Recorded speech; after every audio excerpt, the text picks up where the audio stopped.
Fir'aun ini zaman Musa alaihissalam. 10 tahun Nabi Musa alaihissalam dakwahin. Wahai Fir'aun, wahai Fir'aun, wahai Fir'aun. Kau manusia biasa, kenapa kau ngaku Tuhan? Beriman kepada Allah, tetap dengan kerajaanmu.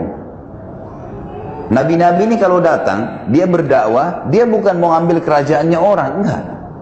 Beriman kepada Allah, jalankan hukum Allah, kau tetap dengan rajamu. Pemimpin perusahaan masuk Islam, tetap dengan perusahaannya. Tapi hukum Allah diterapkan. Tidak pernah Islam datang merampas apapun. Cuma keyakinannya diperbaikin. Ini ada Tuhan yang menciptakan langit dan bumi. Dan ingat, tetap kita berputar di poin yang penting nanti adalah di mana Tuhan kita Allah, kenapa tidak kelihatan dan bagaimana berhubungan dengannya. Ini pertanyaan puncak nantinya. Ini semua saya datangkan untuk mendongkrak pemahaman ke situ. Maka yang terjadi Bapak Ibu sekalian, Fir'aun ini didakwai 10 tahun oleh Nabi Musa alaihissalam. Setiap hari didakwain, tetap menolak. Saya simpulkan di akhir hidup Fir'aun, pada saat dia mau meninggal, ada 3 kejadian besar merupakan tanda-tanda paling besar dari Allah SWT kepada Fir'aun. Tapi subhanallah, tekak, keras kepala, nggak mau masuk Islam, nggak mau beriman pada risalah Nabi Musa alaihissalam, maka Allah tenggelamkan sekalian.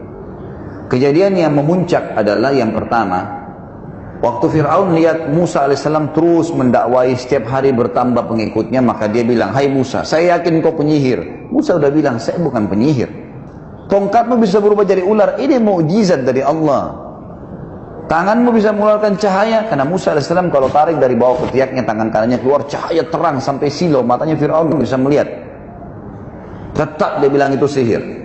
Sebagai bukti sihir, saya akan tantang kamu dengan penyihir-penyihir saya. Baik, kalau Musa mengatakan kalau itu yang kau ambil putusan, silahkan, gitu kan?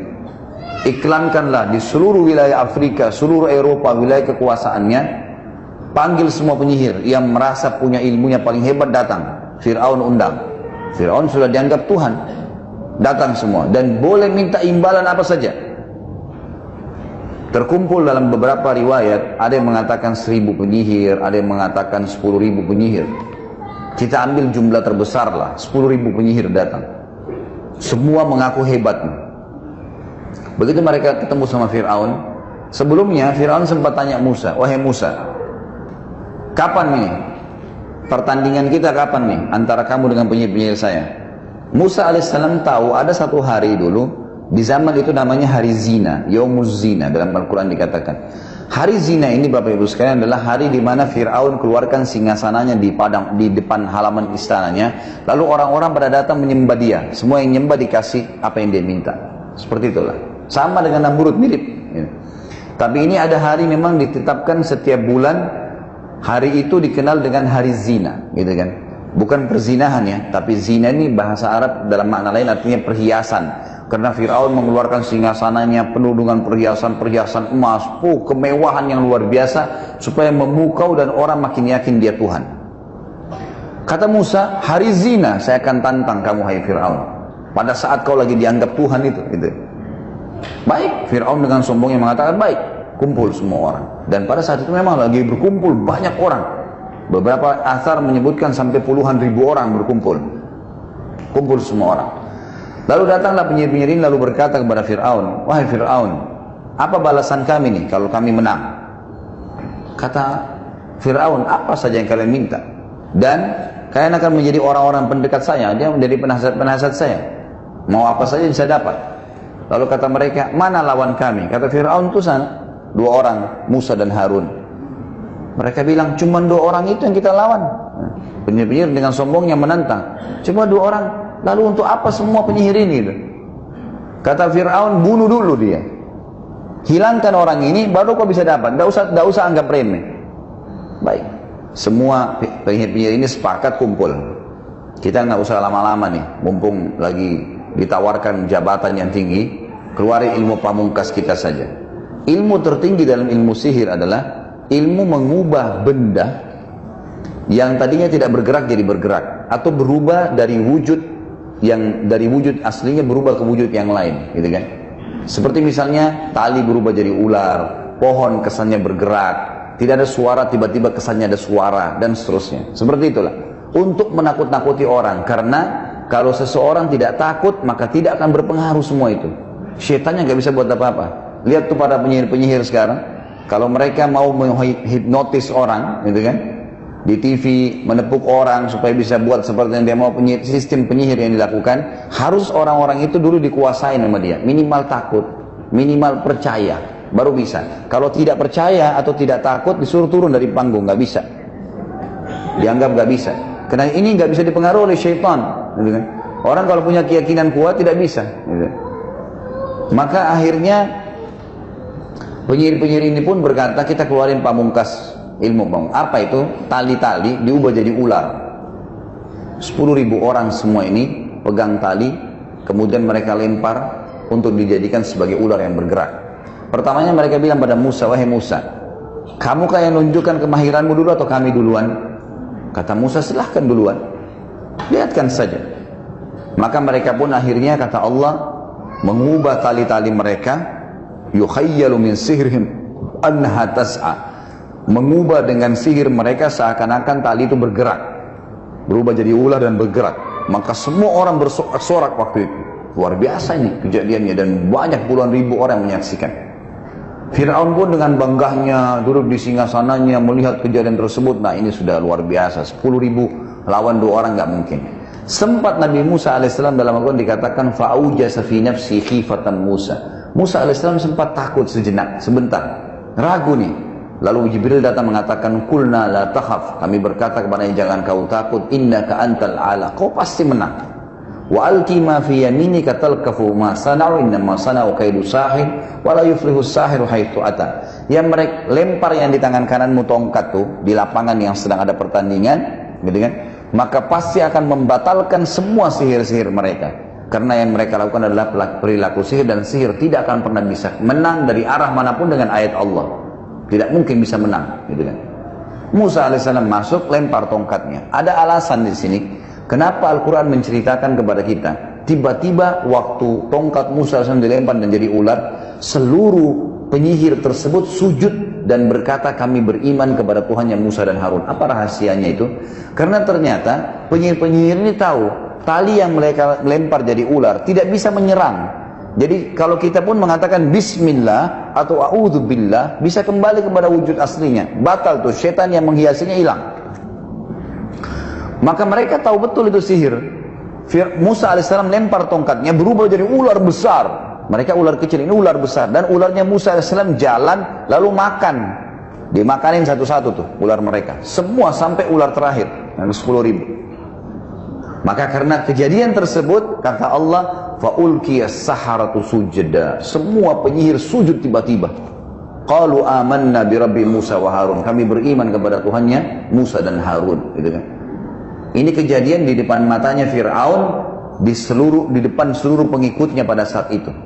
Berarti dikalahkan nih. Dan Musa alaihissalam sekali lagi tidak minta Fir'aun untuk tinggalkan kerajaannya, tidak. Cuma beriman sama Allah, tetap kamu raja. Gak diganggu sebenarnya. Tapi tetap kejadian ini tidak membuat Fir'aun beriman. Tidak beriman. Lalu apa yang terjadi? Kita lihat kejadian besar yang kedua. Allah datangkan lagi. Ini saya bilang Bapak Ibu sekalian, kalau orang tidak gunakan akal fikirannya, hati nuraninya, sudah ada peringatan tidak dipegang, sudah ada peringatan, ya, sudah ada sampai kepada kita informasi untuk ibadah, tidak mau ibadah, maka nanti Allah datangkan peringatan lebih besar daripada itu. Kejadian kedua yang besar pada saat itu, berjalanlah kehidupan Fir'aun seperti biasa. Musa alaihissalam juga berdakwah. Lalu Allah timpahkan cobaan yang berat yang kedua kepada Fir'aun dan pengikutnya. Ditimpakan musim peceklik, kering, Mesir kering, gak ada air. Sampai sungai Nil yang merupakan sumber kehidupan utama masyarakat Mesir habis airnya, habis kering, gak ada air. Fir'aun berusaha secara manusiawi, gitu kan, mendatangkan air, berikan tumbal. Ini sungai ini sudah dilemparin sapi, lemparin kambing, lemparin anak gadis, tumbal, nggak ada airnya. Lalu dia lakukan upaya yang terakhir, sudah bertahun ini, berjalan setahun atau 2 tahun. Kata ulama berbeda pendapat, setahun atau 2 tahun terjadi musim peceklik yang panjang, tidak ada lagi air. Lalu Fir'aun melakukan upaya terakhirnya adalah membiayai prajurit-prajuritnya untuk pergi keluar Mesir. Di wilayah Afrika yang lain ada air, datangkan air. Tapi karena kemarau panjang, habis air. Dengan hikmah Allah, prajurit-prajurit yang jumlahnya ratusan ribuan orang pergi ambil air itu, mereka kehausan, tengah jalan mereka minum air itu. Sehingga tidak ada air. Terakhir sekali pengawalnya Fir'aun mengatakan, nih ya Fir'aun, air tinggal ini, segelas ini, nggak ada lagi. Ini habis anda minum, nggak ada lagi air, sudah habis. Sudah tidak ada lagi, upaya semua sudah dilakukan, tidak ada yang ditinggalkan, semua uang sudah dikeluarkan, tenaga sudah dikirimkan, tumbal-tumbal, kembang 7 warna sudah dilempar, segala macam, nggak ada manfaatnya. Fir'aun bilang, ini lucunya Tuhan bermusyawarah nih. Apa saran kalian? Mereka semua diam, tidak ada lagi. Apa yang mau dilakukan? Semua sudah dilakukan upaya maksimal, dan begini caranya Allah mengingatkan sebenarnya. Gitu kan? Terakhir ada satu orang penasihatnya bilang, begini Fir'aun, ada satu yang belum anda lakukan, tinggal satu ini, nggak ada lagi sudah. Fir'aun dengan semangat, apa itu? Anda belum minta kepada Tuhannya Musa. Tinggal itu tuh yang belum. Yang lain semua sudah kita usahakan. Maka dengan semangat dia mengatakan, baiklah, panggil Musa. Dengan hikmah Allah, Musa alaihissalam dengan orang-orang beriman ini tinggal di satu lokasi, gitu kan? Di wilayah Mesir juga, di pinggiran Mesir, ada sumur, airnya banyak. Jadi orang beriman subur saja, nggak ada masalah. Dan Fir'aun tidak tahu kalau ada sumur di situ. Musa alaihissalam hidup makmur, nggak ada masalah. Datang Musa alaihissalam ke istana. Fir'aun tidak mau tunjukin ya kelemahannya. Lalu dia bilang, wahai Musa, kau mengaku punya Tuhan yang bisa mampu mengerjakan apa saja. Bukan begitu? Kata Musa, iya benar. Baik, sekarang kau tahu Mesir lagi ditimpa paceklik, panas. Sungai Nil pun habis airnya.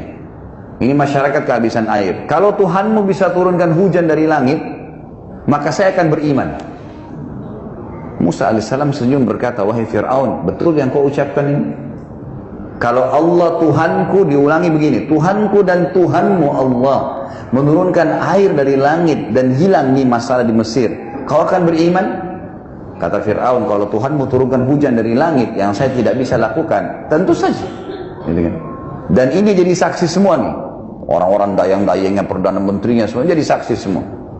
Di depan mata Fir'aun, Musa alaihissalam angkat tangan mengatakan, ya Allah, zat yang telah menahan turunnya hujan untuk masyarakat Mesir. Jadi bahasanya jelas, ini yang menahan hujan kamu ya Allah, gitu kan? Ya Allah, zat yang telah menahan hujan untuk masyarakat Mesir, turunkanlah hujan ini sebagai tanda kebesaranmu. Belum Musa alaihissalam turunkan tangannya, hujan lebat sebulan non-stop sampai Sungai Nil penuh, semua masyarakat hidup tenang lagi kembali. Pertanyaannya, berimankah Fir'aun? Fir'aun mengucapkan kalimat kufur, Bapak Ibu sekalian. Hati-hati dengan kalimat begini. Begitu sudah subur semua, kata Fir'aun apa? Sudah sekarang saatnya hujan turun. Hanya itu. Ini seperti Bapak Ibu sakit, bertahun-tahun berobat, gitu kan? Nggak sembuh-sembuh. Satu kali sholat tahajud, mulai berdoa sama Allah, terus tiba-tiba ketemu dokter, ketemu resep, sembuh. Wah, dokter saya hebat. Subhanallah. Allah yang sembuhin gitu. Kok bisa dokternya? Dokter kan semua resepnya semoga lekas sembuh, tidak ada pasti sembuh. Enak benar kita kalau ke dokter dia bilang pasti sembuh, itu luar biasa. Nah, ini tidak ada dokter begitu, sehebat apapun dia, gitu kan? Jadi harusnya hati-hati dengan kalimat kufur begini. Baik, berjalan kehidupan lagi.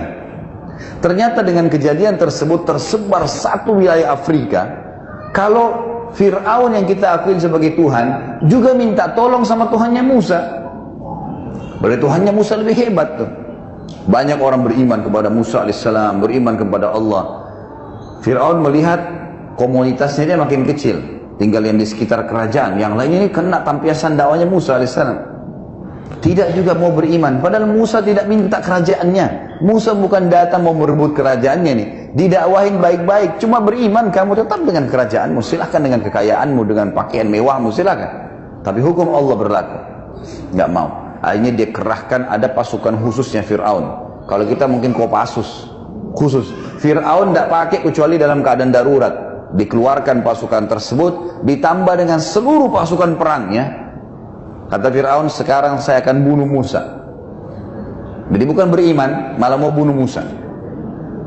Musa alaihissalam begitu dengar Fir'aun keluar dengan pasukannya manusiawi, dia pergi. Musa alaihissalam pergi, lari terus dikejar oleh ini ribuan pasukan, gitu kan? Puluhan ribu orang pasukan perang dengan pedangnya, dengan perisainya, siap perang. mengejar Musa AS dengan Bani Israel. Dikatakan dalam riwayat ada 12 suku Bani Israel. Jumlahnya ratusan orang saja. Nggak banyak gitu. Yang ikut sama Musa. Banyak orang beriman, tapi yang ikut lari itu tidak banyak. Gitu kan? Maka larilah Musa AS sampai tiba di tepi Laut Merah. Di depan Laut Merah, di belakang pasukan Fir'aun yang beringas sudah siap membantai mereka. Bayangkan kalau kita di posisi Musa AS dengan pengikutnya. Sudah takut mengikutnya, nggak ada senjata. Mereka rata-rata pengembala kambing, pegang kayu, bawa panci masaknya. Nggak ada sesuatu yang dijadikan senjata. Maka dalam Al-Quran diceritakan pengikut Musa sempat mengatakan, ya Musa, inna mudrakun, kita sudah terjangkau nih. Kita akan dibantai nih. Dari sisi yang lain, Fir'aun pun berkata, waktu pasukannya sudah mengepung ya. Jadi puluhan ribu orang mengepung seperti ibaratnya di tengah-tengah ujung meja ini Musa AS dengan kelompoknya sudah merumun semua nih. Di belakang Musa AS Laut Merah. Kata Fir'aun, mana Musa? Tuh sana di depan, kata prajurit-prajuritnya. Allah menceritakan dari lisan Fir'aun, dia mengatakan, innahum lasyirzimatun qalilun. Oh cuman itu, gitulah bahasanya. Sekecil itu jumlahnya, bantai aja. Dihabisin aja Musa AS. Karena dia sudah yakin dia menang, gitu kan? Dia sudah yakin ini nggak mungkin pasukan sebesar ini kalah, gitu kan? Nggak mungkin. Apalagi lawan pengembala kambing dengan baju biasa, pakai tongkat, ini pakai pedang, pakai perisai, pasukan lengkap untuk berperang. Maka kata Musa alaihissalam kepada pengikutnya, kalla inna ma'iya rabbi sayahdin. Nggak mungkin, Tuhan saya akan berikan petunjuk. Maka Jibril datang satu instruksi, tidak lebih dari itu. Musa, cambukkan tongkatmu di mulut atau di bibir dari Laut Merah. Itu saja. Tidak ada yang lain. Nggak ada informasi nanti laut akan terbelah. Nggak ada. Musa alaihissalam orang beriman. Ini contohnya Bapak Ibu sekalian. Jadi orang beriman itu patuh. Jangan. Udah tinggalin. Kerjakan. Selesai. Halal nikmatin, haram tinggalkan. Nggak usah cerewet. Jangan rewel. Kenapa begini? Kenapa begitu? Kenapa begini? Banyak orang rewel soalnya. Kenapa duhur sama asar 4 rakaat ya? Sama-sama siang, kenapa nggak jam 2 aja 4 rakaat? Loh Tuhan maunya begitu. Aneh. Kok kamu yang ngatur ini aneh? Ciptaan mengatur nggak mungkin, makhluk mengatur pencipta nggak mungkin. Maka terjadi seperti itu. Musa alaihissalam dan para nabi-nabi memberikan pelajaran kepada kita. Ibrahim tadi disuruh berdiri saja, nggak buat apa-apa, lakukan. Disuruh sembelih anaknya, sembelih. Pas mau sembelih nggak jadi, Allah selamatkan, gitu kan? Seperti itulah. Maka Musa alaihissalam disuruh cambukan. Musa belum tahu nih. Jibril datang bisikin, cambukan tongkatmu. Itu saja perintah Allah. Baik. Cambuk di depan matanya Fir'aun. Lihat, ini sudah depan mata nih. Sudah kelihatan, tinggal diserang saja Musa alaihissalam. Jadi kelihatan tuh angkat tongkatnya Musa. Lalu Musa memukulkan di pinggir Laut Merah. Kejadian besar yang ketiga yang paling besar dalam kehidupan Fir'aun. Sebelum Allah tenggelamkan, berdiri air laut tersebut, Laut Merah seperti dinding yang besar. Gitu kan, berdiri air laut di depan mata kita ini bagaimana? Luar biasa nih, berdiri air laut dan terbagi menjadi 12 bagian. Jadi setiap suku Bani Israel lewat di satu gang, gitu kan, supaya bisa selamat. Fir'aun tuh lihat itu, bukannya malah kagum atau misalnya berhenti, gitu kan? Ya sudahlah kalau gini ini luar biasa Musa. Penyihirnya sudah kalah.